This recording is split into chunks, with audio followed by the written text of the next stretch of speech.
నమస్తే రమగారు. నమస్తే చే. రమగారు, మనము గుడికి వెళ్ళినప్పుడు గంట కొడతాం. హ్మ్. అలానే ఇంట్లో కూడా పూజ చేసుకునేటప్పుడు గంట కొడితేనే అదొక తృప్తిగా అనిపిస్తుంది. హ్మ్. కర్పూరం కానీ హారతి కానీ ఇచ్చినప్పుడు స్వామికి హ్మ్. ప్రత్యేకించి ఆ టైం అంతా కూడా ఆ సమయం అంతా గంట కొడుతూనే ఉంటాం. హ్మ్. ఈ గంట కొట్టే అనే ఈ విధానానికి సంబంధించి ఏదైనా ఆంతర్యం ఉందంటారా? గంట కొట్టేటప్పుడు పొద్దున్న మొదట మనం పూజ మొదలు పెట్టేటప్పుడే గంట కొడతాం. హ్మ్. ఆ కొట్టి ఏం చెప్తాం, ఒక శ్లోకం ఉంది దానికి. ఆగమార్థంతు దేవానాం గమనార్థంతు రక్షసాం కురు ఘంటారవంతత్ర దేవతాహ్వాన లాంఛనం. ఈ శ్లోకం. ఈ శ్లోకం చెప్తూ గంట కొడతాం. ఇప్పుడు శ్లోకం వచ్చిన వాడు శ్లోకం చెప్పుకుంటూ కొడతాడు గంట, రానివాడు కూడా కొడతాడు. శ్లోకం రాదు, ఊరికే గుళ్ళో అయ్యవారు కొడతారు కాబట్టి మనం కూడా ఇంట్లో కొట్టుకుంటారు. గంట వాయించేస్తారు కదా. ఏమవుతుందంటే కంచు గంట. మామూలుగా చూడు, గంట అంటే కంచు గంట అనేదే మనకు తెలుసు కదా. ఈ కంచు గంట మోగినప్పుడు ఆ సౌండ్ లో ఓంకారం వినపడుతుంది. ఆ వైబ్రేషన్ లో అది వినపడేది ఓంకారం. ఈ వైబ్రేషన్ వల్ల ఏమవుతుంది, చుట్టూతా ఉన్న వాతావరణం అంతా శుభ్రపడుతుంది. ఆగమార్థంతు దేవతలు రావడానికి, గమనార్థంతు రాక్షసం అంటే రాక్షసులు ఏదైనా నిశాచర గణం ఉంటే అది వెళ్ళిపోవడానికి. కురు ఘంటారవాన్ని చేయి. ఎక్కడైతే నువ్వు దేవతలకి ఆహ్వానం పలుకుతున్నావో అక్కడ ఘంటారవం చేయి. అది దేవతల్ని ఆహ్వానించే ఒక లాంఛనం, ఒక పద్ధతి. ఈ ఘంటారవం వినపడేసరికల్లా ఏమవుతుంది, చుట్టూ ఆ వైబ్రేషను మన చెవికి కాసేపు వినిపిస్తుంది. ఈ మూములు మన చెవికే కాకుండా మన చుట్టూతా ఉన్నటువంటి అన్ని రకాల జీవజాలాలకి తెలుస్తాయి. శబ్ద తరంగాలు దూరంగా ప్రయాణిస్తాయి కదా, శబ్దం ఎక్కువ దూరం ప్రయాణిస్తుంది. దానివల్ల ఏమవుతుందంటే ఎవరైతే పూజ చేస్తున్నాడో అతనిని చాలా రకాల సూక్ష్మక్రిములు దరి చేరవు. దీనివల్ల పాజిటివ్ ఎనర్జీ డెవలప్ అవుతుంది. నెగిటివ్ ఎనర్జీ ఏదైనా మారుమూలల్లో ఉన్నా, ఆ ఇంట్లోనే ఏదైనా కొన్ని చీకటి శక్తులు లాంటివి ఒక మూలల్లో ఉన్నా అవన్నీ కూడా బయటికి పోతాయి. ఇప్పుడు దేవాలయంలో గంట ఎందుకు కొడతాం? గంట కొడతాం. ఇప్పుడు వచ్చిన ప్రతివాడు లోపలికి వచ్చి నువ్వు గంట కొట్టి నమస్కారం చేస్తావు. హాజరు వేయించుకోవటం, కోరికలకి మన కోరిక చెప్పుకుంటాం. అయ్యా రక్షించు, కాపాడు, మా పిల్లలకి బాగా చదువు, నాకు వ్యాపారాభివృద్ధి లేదా విద్యాభివృద్ధి, మంచి పిల్ల వివాహం, దేవుడికి దండం పెట్టుకుని గంట కొడతాం. మన కోరికలని జ్ఞాపకం చేయటం. మేము వచ్చాము మీ దగ్గరికి అని చెప్పటం, హాజరు వేసుకోవటం, జ్ఞాపకం చేయటం. గంట కొట్టి మనం ఎస్ అనిపించుకోవాలి, మేము వచ్చాము అని.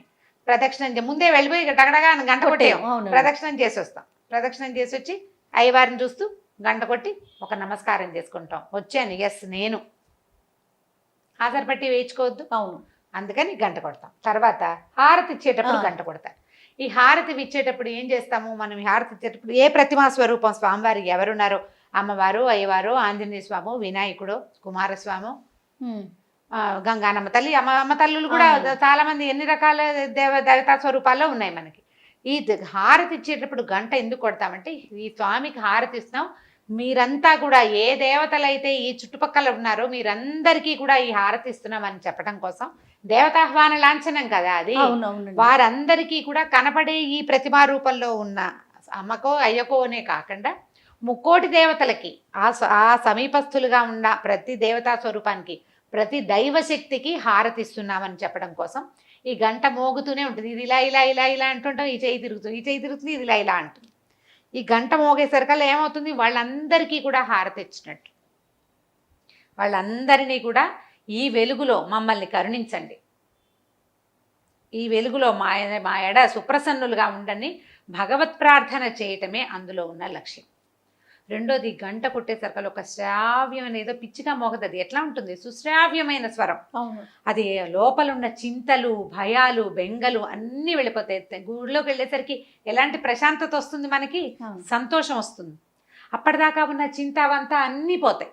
ఆ కాసేపైనా మనశ్శాంతి పడుతుంది. ఒక్కసారి ఈ బ్రెయిన్ లో ఉన్న మొత్తం మనని పట్టేసి ఉంచుతుంది చూసావా, కొంత చింత, కొంత కష్టం, ఇబ్బందులు, శారీరక మానసికమైనవి, వైవాహిక బంధంలో ఇబ్బందులు, సంసారాల్లో బాధలు, ఆఫీసుల్లో ఇబ్బందులు, మొత్తం ఒక్కసారి దూది పింజల్లాగా ఎగిరిపోతాయి ఆ శబ్దం. ఆ గణ గణ గణ గణ గంట మోగుతుంటే ఎట్లా ఉంటుందంటే అది లోపల మోగుతున్నట్టు పటాపంచలైపోతాయి. మొత్తం ఇబ్బందులన్నీ వెళ్ళిపోతాయి బయటికి. మనం బయట అడుగు పెట్టాక ఈ ప్రశాంతత కోల్పోతాం మన పరిస్థితిని బట్టి. కొంతమందికి ఉంటుంది. ఎక్కువ ఇబ్బందులు లేని వాళ్ళు గుడికి వెళ్ళొచ్చాం, ప్రశాంతంగా ఉంది, ఈ రోజంతా బాగుంది అని, అందుకని పదే పదే గుళ్ళో దర్శనం చేసుకోవాలనుకుంటాం. ఆ గంట వల్ల ఆ ప్రశాంతత వచ్చేస్తుంది.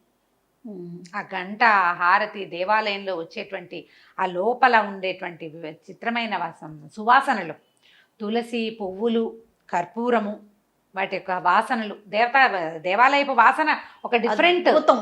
ఒక డిఫరెంట్ లోకంలోకి తీసుకెళ్ళిపోతుంది మనల్ని. అవునండి. ప్రపంచంలో ఉండే అన్ని చింతలు ఒక దెబ్బకి దూరం అయిపోయినాయి. ఇందులో అడుగు పెడితే చాలా అన్నీ పోయినట్టే ఉంటుంది.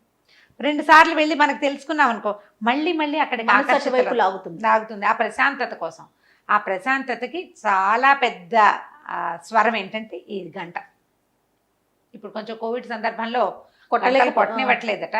స్వామి లోపల హారతి ఇచ్చేటప్పుడు అయ్యవారు కొడతారు హారతి గంట.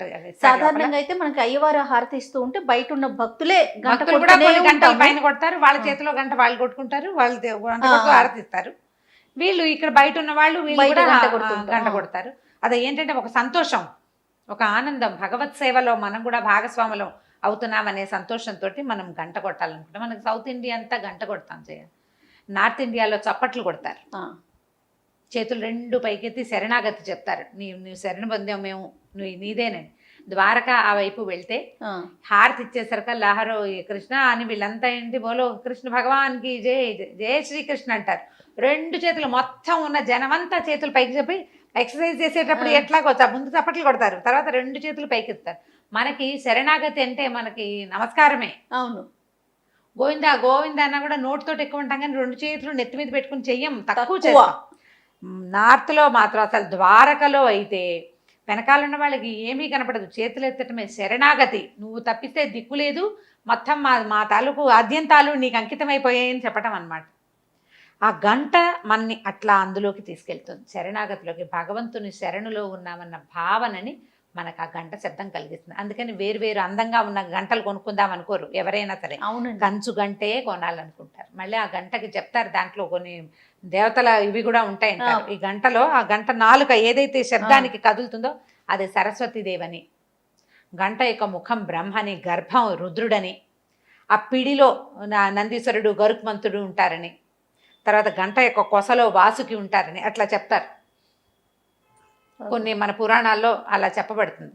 ఇప్పుడు ఏ గంట అయినా సరే మనం దేవతా అర్చనకి వాడేది ఏ గంట అయినా సరే అది భగవత్ స్వరూపం. దాన్ని కింద పెట్టము, కొంచెం ఎత్తు మీద పెడతాము, ఎప్పుడు ముట్టుకోకుండా ఉంటాం, పిల్లల్ని ఆడుకోవడానికి ఇవ్వము, కేవలం దేవతా స్వామానికి మాత్రమే అప్పుడే పూజ అప్పుడే వాడుకుంటాం, అంటే ప్రత్యేకంగా చేస్తాం కదా.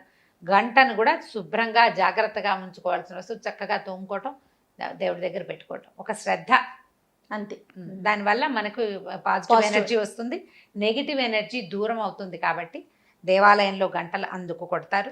మనం ఇంట్లో కూడా గంట మోగిస్తూ హారతి కనుక ఇచ్చిన, గంట మోగిస్తూ పూజ ప్రారంభం చేసుకున్నా కూడా మనసు ప్రశాంతంగా అవుతుంది. ఆ గంట శబ్దం వల్ల ఈ చుట్టుపక్కల ఇంట్లో ఏమైనా చీకటి శక్తులు, నెగిటివ్ ఎనర్జీస్ ఉంటే అవి బయటికి వెళ్ళిపోతాయి. రమ్మగారు, ఉదయము సాయంత్రము పూజ చేసుకుంటాం. కొంతమంది ఉదయం చేస్తారు, కొంతమంది సాయం వేళ దీపం పెడతారు కదా. ఎప్పుడు చేసినా కూడా గంటని మనం మ్రోగించవచ్చండి? చేయొచ్చు. హారతి ఇవ్వడానికి గంట వాడతాం కదా. ఇప్పుడు మామూలుగా పెట్టుకునే దీపం పెట్టేటప్పుడు గంట వాయించడం అందరూ చెయ్యరు, అందరు చేసే విధానం కాదు. ఈ ఎప్పుడు చేస్తాము, ఏదైనా విధానంగా మన షోడశోపచారాలు చేస్తే, నిత్య గౌరీ పూజ, నిత్యము పూజ విధానంగా చేసే అలవాటు ఉంటే ఆ విధానానికి గంట కొట్టుకుంటారు. ఒకవేళ మనకి ఆ విధానం లేదు కానీ మనకి గంటకి మోగించాలని ఉంది, ఆ గంట మోగించి దేవుడికి దండం పెట్టి దీపం పెట్టుకోండి, చక్కగా బాగుంటుంది కదా. మనకు ఒక ఎనర్జీ ఫీల్ వస్తుంది, చేయొచ్చు తప్పకుండా, అందులో తప్పేమీ లేదు.